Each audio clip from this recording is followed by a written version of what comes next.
अहोई अष्टमी की कथा नंबर 1। प्राचीन काल में एक साहूकार था जिसके 7 बेटे और 7 बहुएं थीं। इस साहूकार की एक बेटी भी थी जो दीपावली के अवसर पर ससुराल से मायके आई थी। दीपावली पर घर को लीपने के लिए सातों बहुएं मिट्टी लाने जंगल में गईं तो नंद भी उनके साथ जंगल की ओर चल पड़ी। साहूकार की बेटी जहां से मिट्टी ले रही थी उसी स्थान पर स्याहो साही अपने 7 बेटों से साथ रहती थी। मिट्टी खोदते हुए गलती से साहूकार की बेटी की खुरपी से स्याहू का एक बच्चा मर गया। स्याहू इस पर क्रोधित होकर बोली, मैं तुम्हारी कोख बांध दूंगी।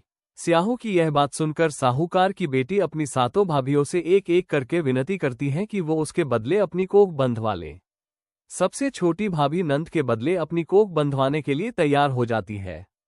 इसके बाद छोटी भाभी के जो भी बच्चे थे वो सभी 7 दिन बाद मर जाते हैं।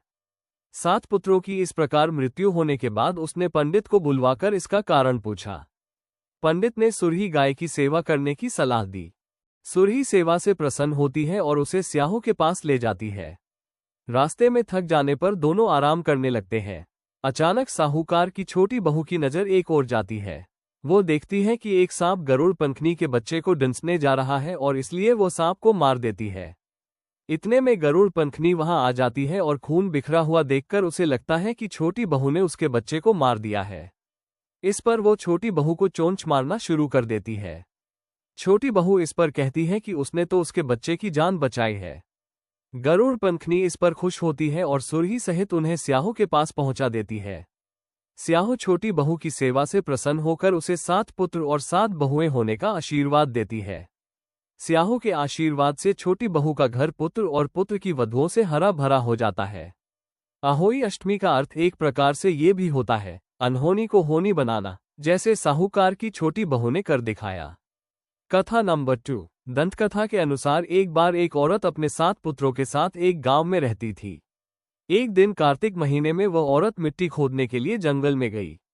वहां पर उसने गलती से एक पशु के शावक की अपनी कुल्हाड़ी से हत्या कर दी। उस घटना के बाद उस औरत के 7 पुत्र एक के बाद एक मृत्यु को प्राप्त हो गए। इस घटना से दुखी होकर उस औरत ने अपनी कहानी गांव की हर एक औरत को सुनाई। एक बड़ी औरत ने उस औरत को ये सुझाव दिया कि वह माता अहोई अष्टमी की आराधना करे। पशु के शावक की सोते हुए हत्या के पश्चाताप के लिए उस औरत ने शावक का चित्र बनाया और माता अहोई अष्टमी के चित्र के साथ रखकर उनकी पूजा करने लगी।